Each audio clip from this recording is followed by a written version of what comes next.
અમદાવાદમાં અમિત શાહના હસ્તે વેસ્ટર્ન ટ્રંક લાઇનનું લોકાર્પણ કરવામાં આવશે। અંદાજિત 20 લાખ લોકોને પાણી ભરાવાની સમસ્યાથી રાહત મળશે। વૈષ્ણોદેવીથી આંબલી શાંતિપુરા થઈને સાબરમતી સુધી નાખવામાં આવી છે આ લાઇન। 326 કરોડના ખર્ચે અમૃત યોજના અંતર્ગત ટ્રંક લાઇન તૈયાર કરાઈ છે। અંદાજે 27 કિલોમીટરના વિસ્તારને આવરી લેતી વિશેષ ટ્રંક લાઇનનું લોકાર્પણ કરાયું। માઇક્રો ટનલિંગ પદ્ધતિથી પૂર્ણ કરાયું છે કામ।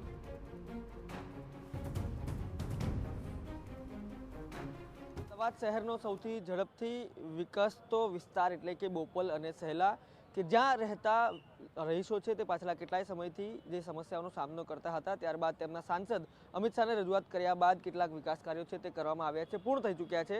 સ્થાનિક ધારાસભ્ય આપણી સાથે હાજર છે, તેમની સાથે વાત કરીશું।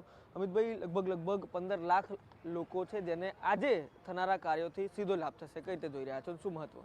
તમે સાચું કીધું કે અમદાવાદનો સૌથી ઝડપથી વિકસતો આ વિસ્તાર છે સેલા, એપલવુડ અને જે આખો એરિયા છે, આ એરિયાની અંદર માનનીય સાંસદ શ્રી અમિતભાઈ શાહની હંમેશ માટે આખા મત વિસ્તારની જેમ એક વિશેષ ધ્યાન રહેતું હોય છે। વિસ્તારની અંદર જે વરસાદી પાણી હોય કે વિસ્તારના વિકાસના કારણે જે ખૂબ નવી સોસાયટીઓ હોવાના કારણે જે ગટર લાઇનની નવી જરૂરિયાતો ઊભી થઈ હોય, આ નવી જરૂરિયાત ઊભી થાય એને સંતોષવા માટે એમણે જે ગતિથી કામ કર્યું છે આ અદ્ભુત છે।